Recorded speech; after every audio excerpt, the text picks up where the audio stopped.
Bueno, señores, miren, vamos a nuestra primera entrevista del día. Nosotros aquí, en principio, cuando hablamos acerca de el COVID-19, la gran cantidad de personas, que en el 70% son personas que no se han vacunado, son jóvenes que van desde 25 a 40 años y que son los que están en el teteo permanente. Pero cuando comentábamos eso, Percio decía que dentro de esas condiciones estaba también la obesidad. Y si le agregamos a eso a personas que tienen problemas de diabetes o que tienen problemas de hipertensión, entonces ese es una bomba de tiempo. Nosotros tenemos aquí con nuestra primera entrevista al doctor Gastón Gavín, CEO del recién inaugurado Centro Médico de Diabetes, Obesidad y Especialidades con Sendoe, que me hicieron una invitación y no pude ir. Realmente le di mi disculpa a la persona que me invitó, pero me interesó bastante porque estamos hablando de que en la República Dominicana, con este COVID-19, y que encima de eso tengan personas de diabetes, eso es grave. Muy buenos días, ¿cómo está, Gastón? Bueno, muy buenos días. Primero que nada, agradecerle la invitación. Y efectivamente, como usted dijo, la realidad es que el CEMDO, el Centro Médico de Diabetes, Obesidad y Especialidades, nace con el objetivo principal, aunque no exclusivo, de atacar la diabetes, ¿no? La diabetes como una enfermedad sistémica, como una enfermedad que afecta a gran parte del cuerpo y a múltiples órganos y que claramente es un factor de riesgo adicional para lo que es actualmente la pandemia, ¿no? Así que les agradezco de todo corazón. Doctor, vamos a ubicar a la gente. ¿Dónde está operando el centro? El centro médico está en la avenida Luperón, esquina con Clara Pardo, en la comunidad de San Jerónimo. En San Jerónimo. Exactamente. Ok, eso es camino casi llegando a la Kennedy. Es enfrente a lo que era el antiguo aeropuerto Herrera. Aeropuerto, perfecto, perfecto. Doctor, particularmente en el tema de la pandemia, ha salido a relucir el riesgo que corren los pacientes que tengan cierto peso, obesidad. ¿Conoce usted particularmente cuáles son las complicaciones que puede ayudarnos a orientar, sobre todo a los jóvenes, en estas circunstancias? Totalmente. Primero, recién hablaba de un rango etario. Yo tengo 41, así que por un año no entro en la categoría jóvenes. Una lástima. Pero la realidad es que, a ver, cuando uno ve la asociación... Pero aquí se da un chance, no se preocupe. Muchas gracias, muchas gracias. Además, por la juventud suya se lo damos. Soy la excepción. Muchísimas gracias. Cuando uno...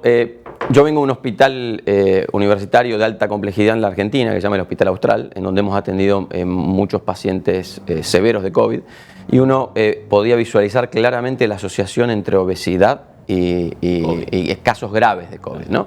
O sea, se dice que habitualmente de toda la población que se enferma, más o menos entre un 10 y un 20% va a terminar internada, y de esos un 5% necesita lo que se llama asistencia ventilatoria mecánica, que son los pacientes con... doctor José Joaquín Puello, aquí, decir que había una sustancia, como que las personas de alto peso generaban una sustancia que terminaba aliada con el COVID, que resultaba mortal.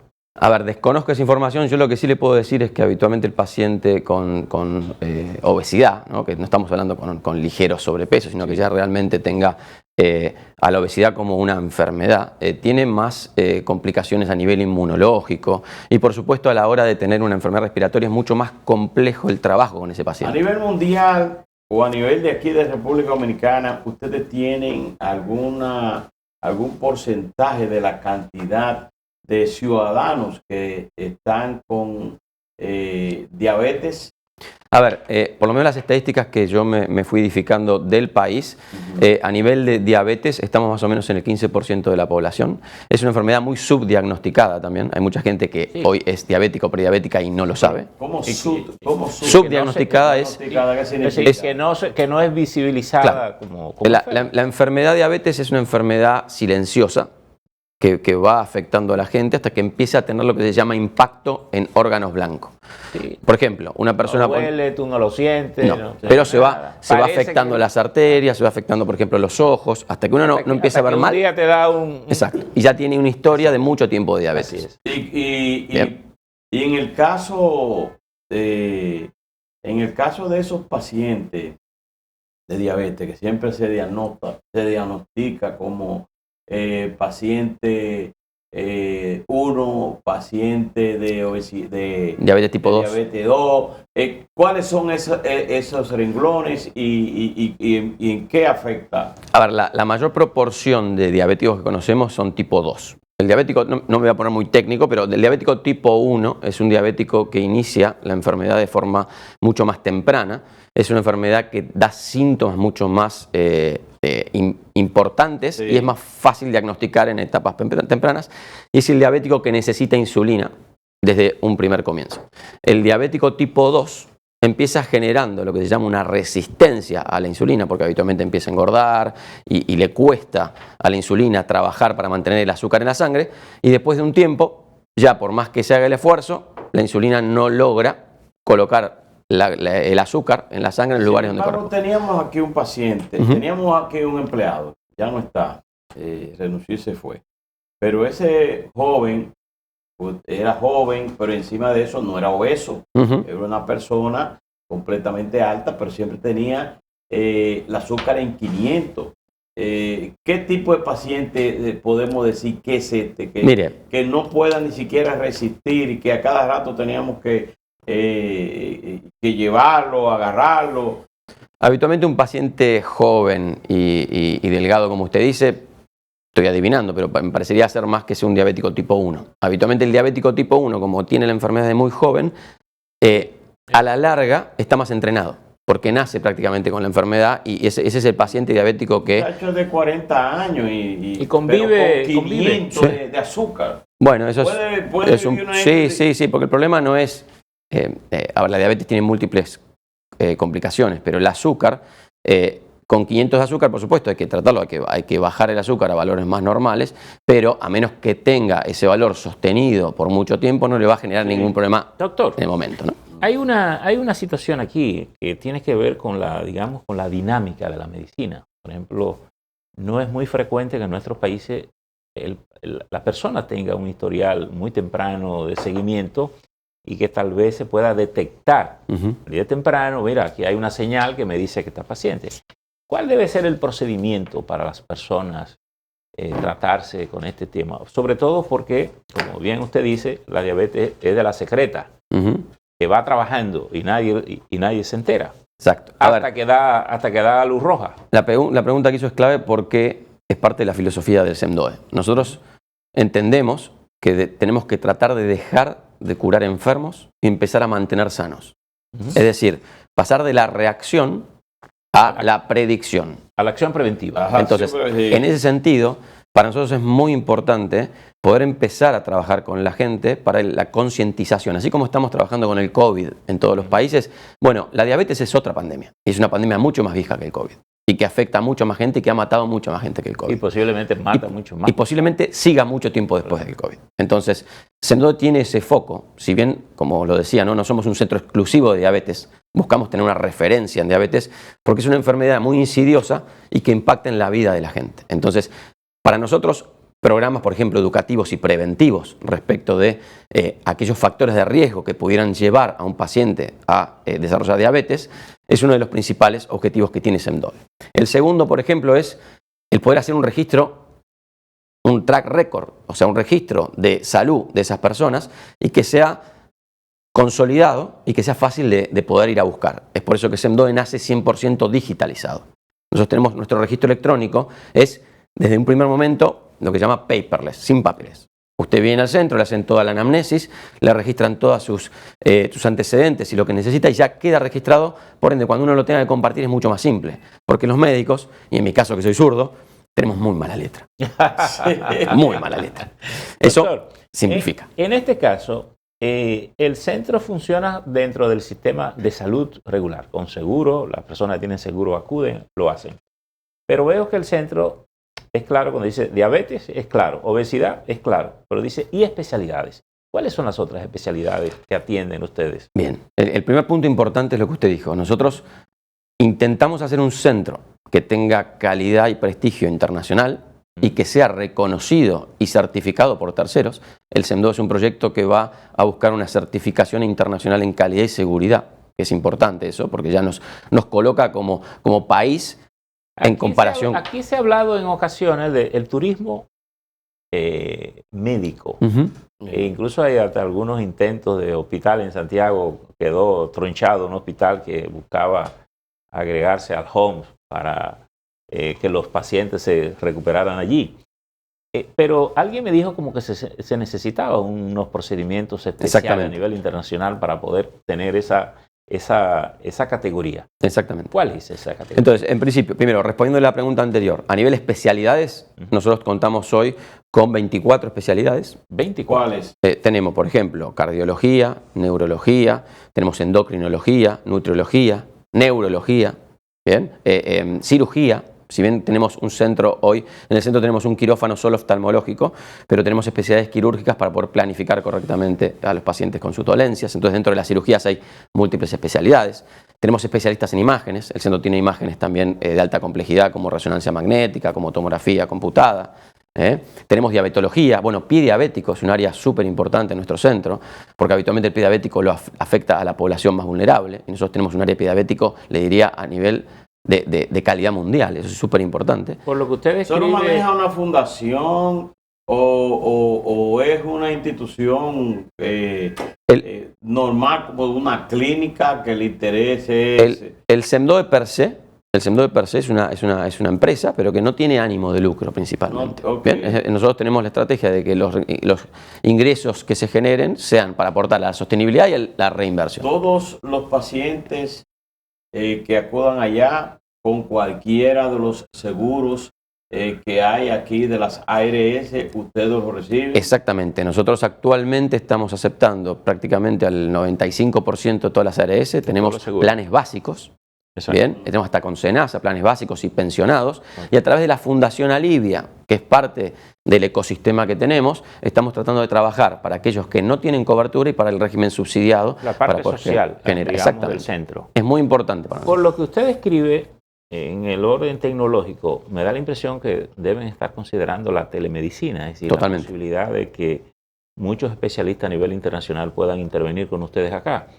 Yo recuerdo en una ocasión que visitamos el Instituto Johns Hopkins con la idea de conectarlo con la Plaza de la Salud aquí. ¿Con cuáles centros tienen ustedes ese tipo de relación a nivel internacional? Bien, respondiendo también la pregunta anterior que usted me hizo, para uno tener un benchmark o una comparación con instituciones de primer nivel a nivel mundial, tiene que tener una certificación que lo homologue. Exacto. Habitualmente la certificación más común o más conocida es la Joint Commission International. Esa Joint Commission International... Esa es la que le exige unos... Son estándares de cuidado. Unos estándares de calidad, de cuidado, exactamente, de higiene, de todo. Son protocolos, políticas y procedimientos que uno tiene que cumplir para asegurar un servicio de la más alta calidad, pero seguro principalmente. ¿Incluye eso incluso desde la parte de las edificaciones? Totalmente. Edificaciones, higiene, edificaciones, por ejemplo, políticas y procedimientos de limpieza. Claro. Y que políticas de evacuación frente a un incendio. En este centro, ¿solamente reciben para atenciones especiales o tienen camas para internamiento, habitaciones? ¿Cuántas habitaciones tienen? No, nosotros en primer momento nacimos como un centro ambulatorio. O sea, hoy no tenemos internación. También para enfocarnos en esto que hablamos de la faceta preventiva, ¿no? Sí, sin duda iremos evolucionando, porque la diabetes per se nos va a llevar a la complejización de nuestros servicios. Los pacientes diabéticos principalmente se mueren del corazón, entonces tenemos que estar preparados para poder asistirlos en ese momento, pero somos un centro predominantemente ambulatorio. ¿Bien? Y respecto a las tecnologías, para nosotros la tecnología va a ser un gran amplificador del accionar médico. Y nosotros tenemos dos objetivos. Primero es conectar a los médicos dominicanos con el país, antes de conectar a un médico extranjero con CEMDOE. Hoy, por ejemplo, si usted está en Baní y necesita un cardiólogo infantil, es muy probable que no tenga un cardiólogo infantil ahí. Entonces es súper importante buscar dónde está nuestro cardiólogo infantil para poder hacer esa conexión y que todos los pacientes tengan accesibilidad, que es uno de los grandes objetivos que tenemos. Bueno, la pandemia de alguna manera facilitó. Ha llevado a la consulta médica virtual, es decir, para muchos casos usted le dice abre la boca y te veo la cámara, pégate acá y te puedo referir entonces a este asunto. Me imagino que es lo que usted está procurando. Totalmente. Y de hecho nos ha ayudado muchísimo la pandemia. Lamentablemente es una desgracia, pero que tiene ciertos aportes. La adopción de la gente a la tecnología nos va a facilitar muchísimo justamente ese carácter ambulatorio con el que usted inicia y la capacidad de conectividad que puedan tener para tanto interna como externa, pudieras conducirlos a, de alguna manera, si no apadrinar, a manejar hospitales locales que pudieran decir, bueno, en la medida que te vas especializando podemos trabajar contigo, qué sé yo, usted mencionaba a Baní, por ejemplo, un hospital en Baní que esté dispuesto a someterse a los estándares que se le exige la calidad a ustedes. ¿Pudieran entonces ustedes monitorear o trabajar desde ahí? Sin duda. La realidad es que la telemedicina nos abre un abanico de oportunidades de hacer sinergia y trabajar en red, que es algo súper importante. Por ejemplo, no solamente desde el servicio de salud, uno puede educar. O sea, uno tiene un servicio, por ejemplo, de especialistas en cardiología infantil en algún centro médico de Santo Domingo, pudiéramos tener una asociación educativa para capacitar a los profesionales para que se vayan formando y mientras tanto tener esa interconsulta entre centros de mayor a menor complejidad. Aquí hay un tema interesante que usted menciona, la formación permanente o la actualización permanente del médico. Bueno, usted se hace médico, hace un especialista, pero la medicina cambia todos los días. Por ejemplo, el virus ahora aportará montones de información y es interesante conocer las experiencias de los médicos transfiriendo en una conferencia, aquí a veces los médicos se hacen más cuando salen al país y ocasionalmente he visto que se han celebrado algunos congresos médicos aquí, pero parecería que eso sería algo necesario, más consistente, tener esas posibilidades. Y con la tecnología hoy se abre la posibilidad de que desde un punto hacerla a nivel planetario, ¿verdad? Ni hablar. Hoy hay para mí que por supuesto soy un enamorado del sector salud, hoy hay una oportunidad única en el sector en donde no solamente hay que mantener una educación continua de lo que es la profesión médica, sino hay que hacer todo un esfuerzo de digitalización del sector. O sea, los médicos venimos trabajando de una manera, que de esa manera ya está llegando a una etapa de obsolescencia, porque no se puede eficientizar un sector en análogo, en papel. Entonces, hay toda una necesidad de adoptar tecnología para poder amplificar nuestra capacidad profesional, que es muy interesante. Porque, y es posible que cada uno haciendo lo suyo de manera individual. Y hoy lo puedo monitorizar usted de manera remota en su casa, con los dispositivos que usted tiene, y yo en vez de conocerlo solamente cuando necesite repararse en alguna institución, yo puedo trabajar con usted para evitar que se enferme. Eso es súper interesante. Sí, que es la salud preventiva. Exactamente. A propósito de ahora que el Gran Santo Domingo ha tenido un colapso en torno a lo que es el COVID-19, ustedes seguro han tenido que utilizar más la telemedicina, sí, que no están recibiendo pacientes. Totalmente. De hecho, para nosotros es desafiante tener una institución abierta porque justamente uno pudiera estar facilitando un contagio. Sí. Lo primero en este sentido es activar protocolos de prevención y de capacidad que son indispensables y educación a la gente. Lo segundo es, como usted dijo, es tratar de hacer una especie de triage, que es una especie de selección de qué pacientes realmente necesitan trasladarse o qué pacientes pudieran tener un servicio remoto. Primero, evitándole un posible contagio y segundo, manteniendo más seguro a aquellos que sí tienen que trasladarse al centro médico. Incluso la accesibilidad. Pues si yo estoy en Baní, a lo mejor se me resulta más complicado venir, pero en una conexión el médico puede verme. Un buen médico puede verme. Imagínese la cantidad de dinero usted que se ahorra. Usted que viene de la Argentina, de la experiencia médica de la Argentina. ¿Usted es argentino? Sí, pero tengo que hacer una pequeña salvedad. Yo soy más del Barcelona, discúlpeme. Escuché que No me digas Pero David, lo tenemos a Messi. Pero a Messi, por nosotros teníamos a Ronaldo. Ahí está, pero esa es nuestra principal grieta, pero yo creo que la vamos a solucionar. Papa, con un café la vamos a solucionar. El Papa debe ser Balsa también, ¿verdad? Espero, es de San Lorenzo el Papa, que es bastante parecido a los colores. Es parecido, pero él tiene el Papa tiene cierta simpatía por el Real Madrid y por Ronaldo. Eso, es que el Papa nos quiere a todos. Okay. El Papa lo quiere a todos. Y tú puedes estar seguro que la Averigua y Gardel y el Che y Gradito seguro que eran Balsa. Doctor, usted que viene de la Argentina y siempre en este tipo de proyectos se procura algún modelo.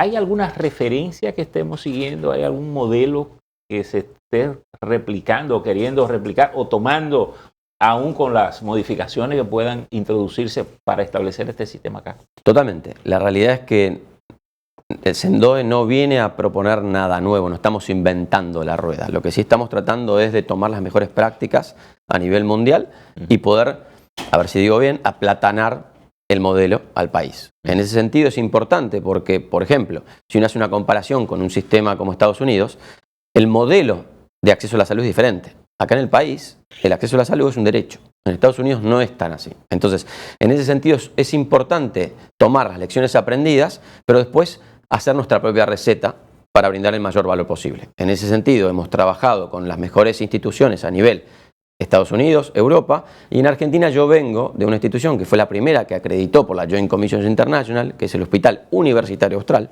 importante porque es una institución académica, que es la que por lo menos la que me dio a mí la impronta para hoy poder trabajar con toda mi gente, para poder transmitir cuál sería el estado del arte de esos servicios. Y para nosotros... ¿Cómo pueden incidir ustedes en ese aspecto de la escolaridad, es decir, de la parte formativa? Por ejemplo, sé que la nueva plaza que se está abriendo aquí va a tener ese carácter, va a ser médicos pasantes, esa cosa. En el caso de ustedes, ¿cómo pueden incidir nosotros en esa parte? Tenemos toda una línea de trabajo muy activa respecto de la educación.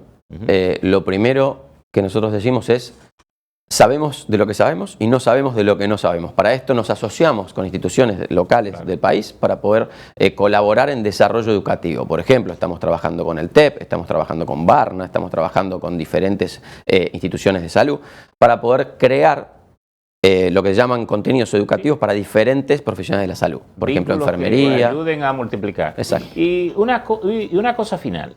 El país tiene, bueno, ahora con la pandemia se ha visto alterada, pero alrededor de 7 millones de personas que visitan a República Dominicana por efecto del turismo. Quiere decir que con lo mal contado, con los 10 millones que somos, serían unos 17 millones de personas. Y si consideramos la otra parte de la isla, son también mal contados, dice que 10, tendríamos hablando 27, casi 30 millones de personas. ¿Se está pensando en ese escenario? Sin dudas, sin dudas. Nosotros buscamos aportar a la salud del país el hecho de ser referentes a nivel, por lo pronto, Caribe en algunas especialidades. Y buscamos tratar de lograr esos estándares que nos permitan hablar el mismo idioma. Es por eso que SENDOE tiene esa obligación de certificar por la Joint Commission y hoy estamos en campañas de. Desde su momento de construcción, el edificio ya fue pensado bajo esa filosofía y todas las políticas y procedimientos que tiene la gente dentro de SENDOE ya están adecuadas al modelo de la Joint Commission para poder brindar turismo médico. Doctor, bueno, pues gracias por venir. Gaby, muchísimas gracias y sobre todo a ustedes en el Centro Médico de Diabetes, Obesidad y Especialidades, SENDOE, porque apuestan, ¿verdad?, a la salud de la República Dominicana, sobre todo en tiempos tan difíciles. En medio de una pandemia, ustedes salen con gran valor, porque eso hay que darle ese valor, porque hay que, en tiempo de pandemia, lo que hace la gente es esperar, retroceder. Usted perdone a Caminero, que él la está saludando, le está reconociendo, lo está haciendo en tono bajo, porque sí, después que usted se declaró que es Balsa. Sí. Pero el doctor Gastón Gavín, ¿verdad?, es un médico internista con especialidad en administración de empresas.